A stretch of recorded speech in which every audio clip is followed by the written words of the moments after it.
Hello students. आज की class जो स्पेशली तैयार की है मैंने वो आप सबको अकाउंट्स की बेसिक एंट्रीज और बेसिक कॉन्सेप्ट समझाने के लिए बनाई है। ये क्लास आप चाहे class first year, twelfth, BCom first year या बीबीए में आपने पहली बार मान लीजिए इंट्रेंस लिया है, तो ये क्लास उन स्टूडेंट्स को बहुत फ़ायदा देने वाली है। इस पर पूरा ध्यान दीजिए। देखिए, अकाउंटिंग बहुत ही इजी सब्जेक्ट है। इसमें आपको सिर्फ ध्यान ये रखना है कि हमें कॉन्सेप्ट को समझना है, हमें उनको रटना नहीं है। क्योंकि कोई भी चीज़ अगर हम केवल याद करते हैं और वो याद की हुई चीज़ जो है हम लंबे समय तक इस्तेमाल नहीं कर पाते अगर हमने उन्हें समझा नहीं है। तो पहले कॉन्सेप्ट को समझिए। आपको जब बातें समझ में आ जाएंगी तो आप उनका एप्लीकेशन खुद ही कर लेंगे और आपका फोकस जो होगा वो कॉन्सेप्ट को समझने पर है। देखिए, हमारा प्रयास ये रहना चाहिए स्टडी करते समय कि कोई भी बात अगर लिखी जा रही है या समझाई जा रही है तो उसका कारण क्या है, हम फोकस करेंगे ये क्यों किया जा रहा है बजाय इसके कि ये कैसे और क्या करना है इसमें। अगर हम क्यों को समझ जाएंगे तो कैसे और क्या तो हम अपने आप ही कर लेंगे। देखिए, तो आज की जो हम आपको बात बताने वाले हैं ये जनरल एंट्री से रिलेटेड है। अकाउंटिंग करने के लिए कुछ बेसिक फंडे हैं, कुछ बेसिक कॉन्सेप्ट्स हैं। उन कॉन्सेप्ट्स को हमें समझना है और वो कॉन्सेप्ट ये हैं कि देखिए, पहली चीज़ आप अपने दिमाग में रखिए, आप नए स्टूडेंट हैं तो बिजनेस और बिजनेसमैन दोनों अलग अलग हैं। Business and businessman are separate legal entity in the eyes of law. दूसरी चीज़ आपको ध्यान में रखनी है कि every transaction has two aspects. प्रत्येक सौदे के दो पक्ष होते हैं, एक डेबिट और दूसरा क्रेडिट। तीसरी बात आपको ध्यान में रखनी है, transaction capable of being accounting सिर्फ वही ट्रांजैक्शंस होते हैं जो मॉनेटरी वैल्यू रखते हैं। नॉन मॉनेटरी वैल्यू कोई भी ट्रांजैक्शन अकाउंटिंग में इस्तेमाल नहीं होता है, उसकी कोई बेसिक जर्नल एंट्री पास नहीं हो सकती। तो समझिए बात को। देखिए, अब हम देखेंगे जर्नल एंट्री पास करने के 3 गोल्डन रूल हैं। There are 3 golden rules for passing the journal entry in the books of account. तो ये तीनों गोल्डन जनरल रूल जो हैं ये अकाउंट्स पे आधारित हैं। There are 3 type of accounts. 3 प्रकार के अकाउंट हैं। 3 प्रकार के अकाउंट हैं। पर्सनल अकाउंट, व्यक्तिगत खाते, जो कि डिनोट करता है ह्यूमन बीइंग से, जैसे राम, कृष्ण, शंकर, श्याम, शिव। ये ह्यूमन बीइंग को डिनोट करते हैं और ह्यूमन बीइंग की बात हम जब भी आएगी हमारी अकाउंटिंग में तो हम इस अकाउंट का इस्तेमाल करेंगे। दूसरा अकाउंट होता है रियल अकाउंट, वास्तविक खाते। इसके नाम में ही इसका अर्थ छुपा हुआ है, रियल, वास्तविक। तो वास्तविक का मतलब ऐसी वस्तु जिसे हम देख सकते हैं, छू सकते हैं, टच कर सकते हैं, which can be seen and touch. For example cash, assets, goods, furniture, plant and machinery, land and building, extra extra. तीसरा अकाउंट है नॉमिनल अकाउंट। नॉमिनल अकाउंट का मतलब होता है नाम मात्र के खाते। अब इसको आप समझिए, नाम मात्र के खाते, ये नाम क्यों दिया गया? अगर आप अपनी फैमिली का बजट देखते हैं तो आपकी फैमिली में जो एक्सपेंडिचर है वो बेसिकली एजुकेशन, मेडिकल, राशन, इन चीज़ों में जाता है। इसके अलावा कुछ छोटे छोटे खर्चे होते हैं, जैसे हम न्यूज़पेपर या हमने फूल वाले को लगा रखा है। तो अगर कोई आपसे पूछता है कि आपकी फैमिली का एक्सपेंडिचर क्या है तो उसमें आप फूल वाले या अखबार वाले की बात नहीं करते, क्योंकि वो नाम मात्र का है, नॉमिनल है, आपके टोटल एक्सपेंडिचर का थोड़ा सा हिस्सा है। तो देखिए, इससे आप इस बात को समझिए कि नाम मात्र का मतलब होता है एक बड़े से भाग में छोटा हिस्सा। अब व्यापार में टर्नओवर जो है, जो ट्रांजैक्शंस हैं, काफ़ी हैवी होते हैं, उसमें जो छोटे छोटे प्रकृति के खर्चे होते हैं वो नाम मात्र के खातों से ट्रीट होते हैं। अब देखिए, पर्सनल अकाउंट की बात करते हैं, तो पर्सनल अकाउंट का जो नियम है वो ये बताता है हमें कि व्यक्तिगत खाता है, यानी जब भी किसी व्यक्ति का नाम आएगा, ह्यूमन बीइंग का नाम आएगा, तो हमें इस खाते से एंट्री को उठाना है। इसका नियम है debit the receiver and credit the giver, पाने वाले को ऋणी करो और देने वाले को धनी करो। दूसरा अकाउंट है रियल अकाउंट, वास्तविक खाता। इसका नियम है debit what comes in and credit what goes out, व्यापार में जो भी वस्तु आए उसे ऋणी करिए और व्यापार से जो भी वस्तु जाए उसे धनी करिए। तीसरा अकाउंट है नॉमिनल अकाउंट, नॉमिनल अकाउंट नाम मात्र के खाते, नाम मात्र के खाते। इसका नियम है debit all the expenses and losses and credit all the incomes and gains, सभी व्ययों, खर्चों एवं हानियों को ऋणी करो और सभी आयों और लाभों को धनी करो। अब एक और बात समझिए, what is the basic difference between the expenses and losses. Accounting point of view से एक्सपेंसेस और लॉसेस दोनों ही एक ही नज़र से देखे जाते हैं और दोनों को ही डेबिट किया जाता है। प्रैक्टिकली एक्सपेंसेस और लॉसेस में माइनर सा डिफरेंस है। एक्सपेंसेस वो होते हैं जिनके बदले हमने कुछ पा लिया होता है, उसको हमने कुछ यूटिलाइज कर लिया होता है, और लॉस वो होता है जिसके बदले में कुछ भी नहीं मिला होता है। फॉर एग्जांपल, आप जब छोटे बच्चे थे, स्कूल के लिए जाते थे, तो आपको घर से पैसे दिए जाते थे। माना आपके पेरेंट्स ने आपको 10 रुपये दिए, आप लंच टाइम में कुछ खाएंगे इसके लिए, और आपने 10 रुपये खर्च करके चॉकलेट या समोसा कुछ भी खा लिया, तो वो एक्सपेंडिचर था। वही 10 का सिक्का आपसे कहीं गिर गया तो उसके बदले आपको कुछ मिला नहीं, वो आपका टोटल लॉस है, इट्स अ फुल लॉस। तो आप समझ गए होंगे एक्सपेंसेस और लॉसेस में डिफरेंस क्या है। एक्सपेंसेस वो हैं जिनके बदले हमें कुछ मिल गया होता है, और लॉस वो है जिसके बदले हमें कुछ मिला नहीं बल्कि केवल हमारा नुकसान हो गया। अब चलिए आगे हम कॉन्सेप्ट को समझते हैं। कुछ बेसिक टर्मिनोलॉजी है जिसके जो कि बार बार आपको ध्यान में रखनी है और वो आपको अकाउंट्स में फ़ायदा देगी।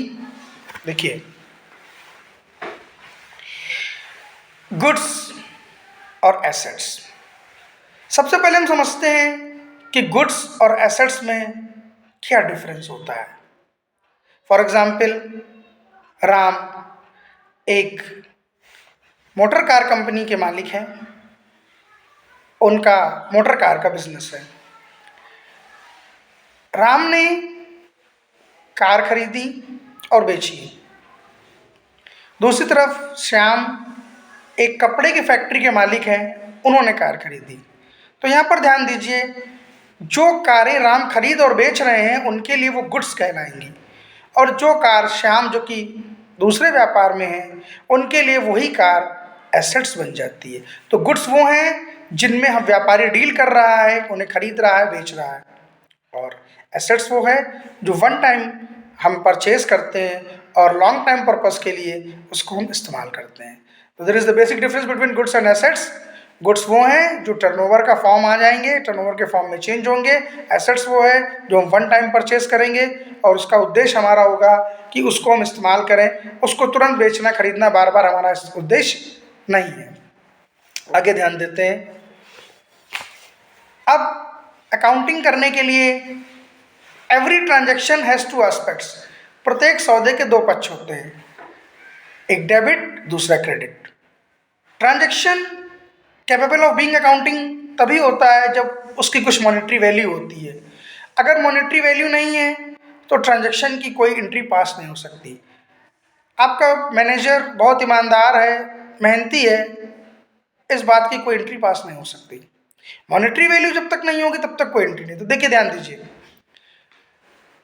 राम जो कि एक व्यापारी हैं, उन्होंने कपड़ा खरीदा नगद रुपए देके 5,000 रुपये। तो व्यापार की पुस्तकों में इन द बुक्स ऑफ अकाउंट जो एंट्री पास होगी, इस ट्रांजेक्शन में दो एस्पेक्ट हैं। पहली चीज़, उन्होंने कपड़ा खरीदा है, दूसरी चीज़ उनकी जेब से रुपया गया है। अब यहाँ पर कपड़े के व्यापारी तो गुड्स और कैश दोनों ही रियल अकाउंट से डिनोट कर रहे हैं, और इस जर्नल एंट्री को पास करने के लिए हमें रियल अकाउंट की तरफ गोल्डन रूल को देखना होगा, जो है debit what comes in, credit what goes out. व्यापार में आने वाली वस्तुओं को ऋणी करो और व्यापार से जाने वाली वस्तुओं को धनी करो। अब यहाँ पर उन्होंने कपड़ा खरीदा है तो व्यापार में कपड़ा आया है और रुपया गया है, तो goods account debit to cash being clothes purchased. ये एक एंट्री बेसिक आपने पास कर ली। तो देखा आपने दो ट्रांजेक्शन, इस ट्रांजेक्शन के दो एस्पेक्ट थे, दोनों एस्पेक्ट को हमने अकाउंट के पॉइंट ऑफ व्यू से किस अकाउंट में जाएगा देखा, फिर उसके में जर्नल एंट्री को अप्लाई किया। अब आप आगे देखिए, Ram introduce 5 lakh rupees as capital in his business. Ram ने 5 लाख रुपए कैश अपने व्यापार में लगाए। तो यहां पर इस ट्रांजेक्शन में दो एस्पेक्ट आप देखिए, क्योंकि एंट्री व्यापार की पुस्तकों में हो रही है, तो राम ने जो पैसा दिया है व्यापार को, तो व्यापार के लिए वो पैसा एक तरह से उधार है। तो एंट्री यहां पर आएगी cash account debit to Ram's capital account. जो कैश 5 लाख रुपए दिए हैं वो रियल अकाउंट से डिनोट करते हैं, और राम जो कि ह्यूमन बीइंग है पर्सनल अकाउंट से डिनोट करते हैं। तो cash debit what comes in, and देने वाले कौन है, राम है, तो क्रेडिट द गिवर राम। ठीक है, आपको ये कॉन्सेप्ट समझ में आया। अब आप देखिए आगे चलते हम, राम ने 5 लाख रुपए का कपड़ा खरीदने का ऑर्डर दिया। इसकी क्या जर्नल एंट्री पास होगी, इस पर आपको थोड़ा सोचने की बात है। देखिए, ऑर्डर देना is not a full transaction, order कोई ट्रांजेक्शन नहीं है, इसलिए इसकी कोई एंट्री पास नहीं होगी। अब यहीं पर अगर राम ने 5 लाख रुपए के कपड़े का ऑर्डर दिया होता और साथ में 2 लाख रुपए सप्लायर को एडवांस दिए होते, तो यहाँ पर ट्रांजैक्शन में सप्लायर को जो एडवांस दिया है उसकी 2 लाख रुपए की एंट्री पास होती, वो ट्रांजैक्शन का पार्ट बन जाता, उसकी मॉनेटरी वैल्यू है, क्योंकि उन्होंने 2 लाख रुपए एडवांस दे दिए हैं। तो ट्रांजैक्शन जब कंप्लीट होगा, मॉनेटरी वैल्यू होगी, तो उसकी एंट्री पास होगी। ऑर्डर की कोई वैल्यू नहीं होती है, यहाँ पर ऑर्डर कोई ट्रांजैक्शन नहीं माना जाता, इसलिए कभी भी ऑर्डर की ट्रांजैक्शन की कोई जर्नल एंट्री बुक्स में पास नहीं होती है। अब आप ध्यान दीजिए, कुछ बेसिक चीज़ें हैं जिनको आप समझ लेंगे तो आपको आगे तक ये काम देंगे। देखिए, पर्सनल, रियल एंड नॉमिनल, ये अकाउंट के जो बेसिक इस्तेमाल हैं, ये आपको हर क्लास में जब जब आप जर्नल एंट्री पास करने पहुंचेंगे, चाहे आप किसी भी क्लास में पढ़ रहे हो, तो आपको ये अकाउंट्स और इनके गोल्डन रूल को अपने दिमाग में रखना है। अब देखिए दूसरी बात, पहली चीज, हमने व्यापार में रुपया लगाया, बीइंग कैपिटल इंट्रोड्यूस्ड, उसकी एंट्री आपने समझ ली। उसके बाद मान लीजिए अब हम देखते हैं हमने नगद माल बेचा या नगद माल खरीदा। तो देखिए, नगद माल बेचा तो हमारे व्यापार से माल यानी गुड्स गया और कैश आई। नगद माल खरीदा तो हमारे व्यापार में गुड्स आया और रुपया गया। तो देखिए, फॉर कैश सेल, हमने कैश सेल करी है, तो कैश सेल की एंट्री क्या पास आप करेंगे, गुड्स और कैश दोनों ही रियल अकाउंट हैं, दोनों ही रियल अकाउंट हैं। तो यहाँ पर आपने कैश सेल करी है, आपने नगद माल बेचा है, तो आपके पास रुपया आया और आपके पास से गुड्स गया, तो आपने cash account debit to goods कर दिया।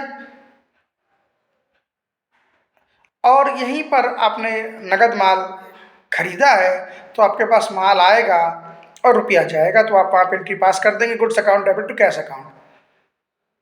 अब यहाँ पर एक इंपॉर्टेंट बात समझिए, गुड्स अकाउंट का इस्तेमाल किया जाए कि स्पेशली उसकी जगह सेल्स और परचेज शब्द का इस्तेमाल किया जाए। गुड्स अकाउंट का इस्तेमाल करने से अच्छा है कि आप सेल कर रहे हैं तो सेल्स अकाउंट, परचेज कर रहे हैं तो परचेज अकाउंट का प्रयोग करें, जिससे कि आप जब कभी लेजर बनाएंगे जाके जर्नल से आगे तो आपको बहुत ही क्लियर रहेगा कि हमने टोटल परचेज क्या की, हमने टोटल सेल क्या की। ठीक है, तो ये आपको ध्यान रखना है कि हम गुड्स अकाउंट के इस्तेमाल की बजाय सेल्स अकाउंट और परचेज अकाउंट इसका हम यूज़ करेंगे तो हमारे लिए ज़्यादा क्लैरिटी रहेगी। आगे हमें लेजर पास करना है, ट्रेडिंग पीएल बनाना है, प्रॉफिट लॉस बनाना है या बैलेंस शीट तक जाना है तो हमारा बिल्कुल क्लियर विजन रहेगा। अब आप ध्यान दीजिए, यहाँ पे कुछ बेसिक टर्म्स हैं जिनको हमें अभी और समझना है। परचेज हम करेंगे तो हमारा स्टॉक बढ़ेगा, गुड्स बढ़ेगा। सेल हम करेंगे तो हमारा गुड्स कम होगा, हमारे पास से जाएगा। तो ध्यान दीजिएगा, यहाँ पर मैं आपको एक ऐसा कॉन्सेप्ट बताने जा रहा हूँ जो आपको हमेशा बहुत ही फ्रूटफुल रहेगा कि अकाउंट्स का बेसिक नेचर क्या होता है। अगर उस नेचर को आप समझ जाएंगे तो आपको बहुत ही फायदा होगा लेजर अकाउंट बनाने में और आप कभी भी गलती नहीं करेंगे। देखिए, जितनी भी एसेट्स हैं, कैश है, गुड्स है, लैंड एंड बिल्डिंग है, प्लांट एंड मशीनरी है, फर्नीचर है, स्टॉक है, जितनी भी एसेट्स हैं इनका जो नेचर होता है वो होता है डेबिट। इसका मतलब ये हुआ कि जब जब हमारे व्यापार में ये चीजें आएंगी तो हम इनको डेबिट करते चले जाएंगे। जब जब ये चीजें बढ़ेंगी तो हम इन्हें डेबिट करेंगे और जब जब ये चीजें हमारे व्यापार से जाएंगी तो हम इन्हें क्रेडिट करेंगे। तो आप assets, cash, goods, stock, furniture, plant and machinery, इसके बारे में समझ गए कि इनका नेचर क्या है। सबसे पहले अकाउंट का नेचर क्या है, तो उसका नेचर डेबिट है। तो डेबिट नेचर है तो जब जब आपके व्यापार में आएंगे तो नियम क्या लगेगा, डेबिट व्हाट कम्स इन। तो जब जब ये इंक्रीज होंगी तो डेबिट होंगी और जब जब हमारे व्यापार से जाएंगी तो जस्ट अपोजिट इन्हें क्रेडिट कर देंगे। ये बात आपको अपने दिमाग में रखनी है। दूसरी चीज, परचेज। जब आप परचेज करेंगे तो आपके पास गुड्स आएगा, तो परचेज का नेचर डेबिट है। और अगर आपने परचेज किया और कुछ वस्तुएं आपको आपके अकॉर्डिंग नहीं है और आपने उनको रिटर्न कर दिया तो इसका रिवर्स होगा, परचेज रिटर्न। परचेज रिटर्न, तो परचेज डेबिट है तो परचेज रिटर्न क्रेडिट हो जाएगी। इसी प्रकार सेल्स, सेल्स में हमने वस्तुओं को बेच दिया है, हमारे पास से चली गई है, तो क्रेडिट व्हाट गोज आउट, तो सेल्स का नेचर क्रेडिट होगा। और हमने जो माल बेचा है किसी को नहीं पसंद आया, उसने हमें वापस दिया, तो सेल्स रिटर्न, तो सेल्स रिटर्न जो होगी वो हमारे पास वापस आ रही है। तो सेल्स का जब नेचर क्रेडिट है तो सेल्स रिटर्न का नेचर डेबिट हो जाएगा। यह बहुत ध्यान रखिए जो बात मैं आपको बता रहा हूँ, क्योंकि ये आपको बेसिक हमेशा ध्यान आएगी। तो आपने परचेज समझ ली, सेल समझ ली, एसेट समझ ली। अब आप देखिए, व्यापार में क्रेडिटर और डेटर, ये दो अकाउंट होते हैं। तो क्रेडिटर्स वो होते हैं जो व्यापार को उधार देते हैं, लेनदार। इनके नाम में ही छुपा हुआ है, इनका नेचर क्रेडिटर है तो क्रेडिट होंगे। और डेटर मीन्स देनदार, जिन्होंने व्यापार से कुछ ले रखा है तो उनका नेचर डेबिट होगा। ठीक है, जैसे जैसे कोई हमारे व्यापार को लगातार उधार देता जा रहा है तो नियम क्या होगा, क्रेडिट द गिवर। तो क्रेडिटर जब भी बढ़ेंगे तो क्रेडिट होंगे। हम क्रेडिटर को पे ऑफ करेंगे, पेमेंट देंगे, तो क्रेडिटर को जब पे करेंगे तो क्रेडिटर कम होंगे तो उनको हम डेबिट करते चले जाएंगे। तो आप समझ लीजिए, क्रेडिटर इंक्रीज होंगे तो क्रेडिट होंगे और क्रेडिटर डिक्रीज होंगे तो डेबिट होंगे। ठीक है, अब जस्ट अपोजिट डेटर्स की बात करते हैं। डेटर्स वो होते हैं जिन्होंने व्यापार से कुछ उधार ले रखा होता है।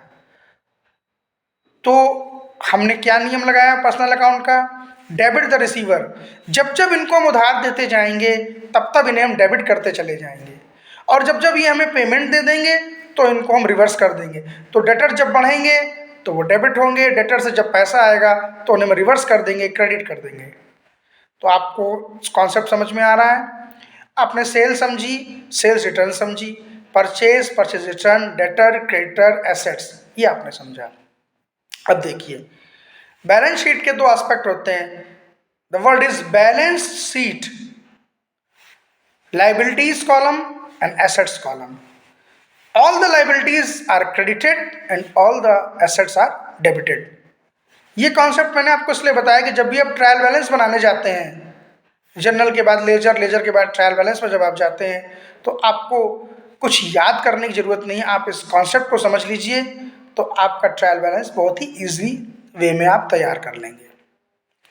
फिर हम ध्यान देते हैं यहाँ पर, अब क्रेडिटर की बात कर रहे थे, तो क्रेडिटर दो प्रकार के होते हैं, क्रेडिटर फॉर गुड्स और क्रेडिटर फॉर एक्सपेंसेस। इसको समझिए, क्रेडिटर तो क्रेडिटर होता है, लेकिन क्रेडिटर फॉर गुड्स और क्रेडिटर फॉर एक्सपेंस में क्या डिफरेंस, इसको समझिए।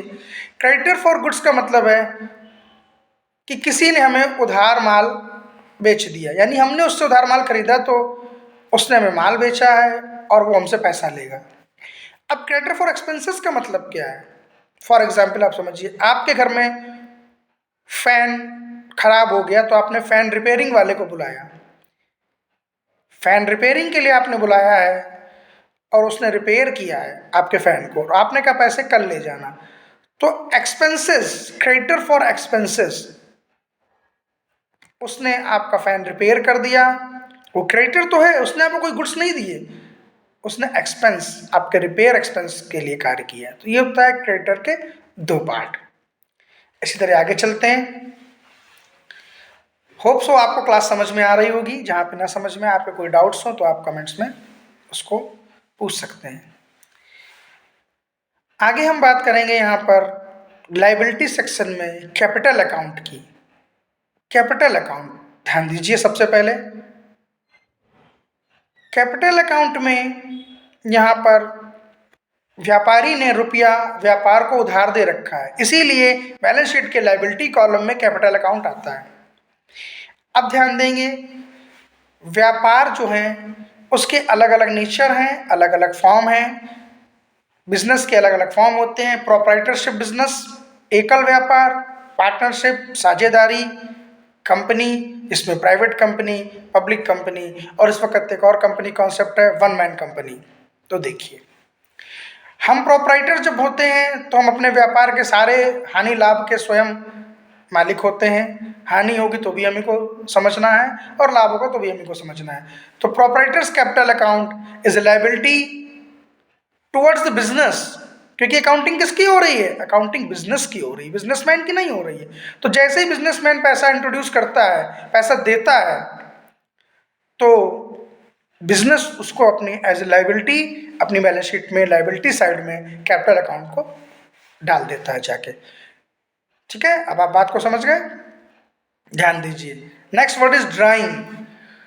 ड्राइंग का मतलब क्या है? देखिए, अगर कोई व्यक्ति सैलरीड है, जो सैलरी पे कार्य कर रहा है, नौकरी करने जाता है, रुपया अपने घर लाता है और उसी रुपए से अपना घर चलाता है, तो सैलरी उसको मिल रही है, वो खर्च कर रहा है। अब कोई व्यक्ति व्यापारी है, बिजनेसमैन है, वो अपने घर का खर्च कैसे चलाएगा? वो कहीं नौकरी करने नहीं जा रहा, वो व्यापार पे अपने बैठता है, व्यापार में काम करता है, खरीदता है, वस्तुओं को बेचता है, लाभ कमाता है, तो उसका ये व्यापार चल रहा है। अब देखिए, बहुत ही कॉन्सेप्ट को समझने की कोशिश करिएगा। बिजनेस और बिजनेसमैन अलग अलग हैं, ये बात यहाँ पे आपको बहुत क्लियरली समझ में आएगी कि देखिए, व्यापार में उसने वस्तु को बेचा, रुपया उसके पास आ गया, तो कहाँ पैसा आया है? बिजनेस में पैसा आया है। व्यापारी ने पैसा जो है अपने घर खर्च के लिए निकाला है, अपने घर खर्च के लिए। तो क्योंकि व्यापार और व्यापारी अलग अलग है, तो ध्यान देने वाली बात क्या है यहाँ पर कि जब वो पैसा व्यापारी अपने खर्च के लिए निकालता है, तो बिजनेस की बुक्स में उस व्यापारी के खाते को हम डेबिट कर देते हैं। जैसे जब उसने पैसा इंट्रोड्यूस किया था तो हमने उसकी कैपिटल, फॉर एग्जांपल राम ने पैसा लगाया तो हमने राम्स कैपिटल अकाउंट को क्रेडिट किया था। अब यहाँ पे राम ने अपने घर खर्च के लिए व्यापार से पैसा निकाल लिया है, तो एक तरह देखा जाए तो व्यापार, जो पैसा राम ने लगाया था उसका कुछ हिस्सा व्यापार राम को वापस दे रहा है। इसे हम बोलते हैं ड्राइंग। अब ड्राइंग के फॉर्म होते हैं, ड्राइंग कैश में हो सकती, काइंड में हो सकती। काइंड का मतलब वस्तु। माना कि राम का व्यापार कपड़े का है और राम ने अपने घर में अपने परिवार वालों के लिए कुछ कपड़े अपनी दुकान से ले लिए हैं इस्तेमाल के लिए, तो ये drawing in the nature of kind है। तो यहाँ पर हम कैपिटल अकाउंट को डेबिट करेंगे, करना चाहिए, लेकिन क्योंकि अभी आप छोटी क्लास के हैं, अभी आप स्टार्टिंग कर रहे हैं, तो इसका इफेक्ट ये है कि हम ड्राइंग अकाउंट जो है इसका इस्तेमाल करते हैं। ठीक है, आपको ये कॉन्सेप्ट समझ में आया? तो जब भी व्यापारी कोई पैसा कुछ वस्तु व्यापार में डालेगा तो हम व्यापारी की कैपिटल अकाउंट को क्रेडिट कर देंगे, और जब भी व्यापारी कोई वस्तु हमारे व्यापार से ले जाएगा निकाल के अपने इस्तेमाल के लिए, तो हम उसे एज ए ड्राइंग ट्रीट करेंगे। तो ड्राइंग का जो बेसिक नेचर है यहाँ पर वो ये है कि वो कैपिटल अकाउंट की वैल्यू को कम करेगा। कैपिटल अकाउंट के बैलेंस से ड्राइंग को रिड्यूस किया जाता है। Okay, are you getting my point or not? Please mention in the comment. आगे ध्यान दीजिए, ये बेसिक क्लास चल रही है, बेसिक क्लास में स्पेशल बातें आपको हमने जो बताई आप समझिए। अब देखिए, आप आगे चल के जब आप एंट्री पास करेंगे तो एक शब्द आता है कैरियज इनवर्ड या carriage outward. What do you mean bye carriage inward या कैरियज आउटवर्ड? इसे फ्रेट इनवर्ड और फ्रेट आउटवर्ड भी बोलते हैं। तो देखिए, हम एक व्यापारी हैं, हमारी दुकान है, हमने कहीं से माल मंगाया, तो वो माल हमारे यहाँ आ रहा है, हमने उसको खरीदा है। माना कि हमने 10,000 रुपये का कोई गुड्स खरीदा और उस गुड्स को अपने दुकान तक लाने के लिए हमने 200 रुपये कन्वेंस लगाया है। तो वो जो भाड़ा लगाया है, वो जो कन्वेंस हमने खर्च किया है, जो फ्रेट हमने खर्च किया है, क्योंकि ये देखिए हमारी दुकान की ओर आ रहा है, हमारी ओर आ रहा है, इसलिए कैरियज इनवर्ड, INWARD, हमारी ओर आ रहा है। क्रय पर भाड़ा है ये एक एक्सपेंसेस है। इसी प्रकार हम वस्तु बेचते हैं और किसी व्यापारी के हमें अपनी वस्तु पहुंचानी है, हमने उसमें भाड़ा दे दिया, तो हमारी दुकान से जा रहा है, कैरियज आउटवर्ड, हमारी दुकान से बाहर की ओर जा रहा है, आउटवर्ड, इसे हम कैरेज आउटवर्ड या फ्रेट आउटवर्ड भी बोलते हैं। तो आप इस कॉन्सेप्ट को समझ गए होंगे कि कैरेज इनवर्ड और फ्रेट इनवर्ड, ये भाड़ा जो है ये परचेज पर है, और कैरियज इनवर्ड आउटवर्ड और फ्रेट आउटवर्ड ये जो भाड़ा है ये सेल्स पर है। ये छोटी छोटी बातें आप अभी इसलिए समझ लीजिए कि आगे आपको अकाउंट्स में जब आप इसका प्रयोग करेंगे, आप जनरल एंट्री पास करेंगे, लेजर बनाएंगे, ट्रायल बनाएंगे, ट्रेडिंग के लिए बैलेंस शीट तक जाएंगे, तो आपको इनका पूरा इफेक्ट मालूम पड़ जाएगा।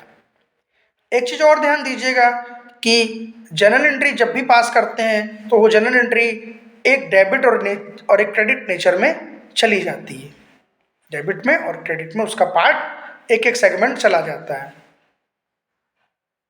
क्योंकि बैलेंस शीट दो पार्ट में है, एक तरफ लायबिलिटी है, क्रेडिट आइटम है, एक तरफ एसेट्स है, डेबिट आइटम है, तो उसका इफेक्ट डेबिट क्रेडिट में चला जाता है।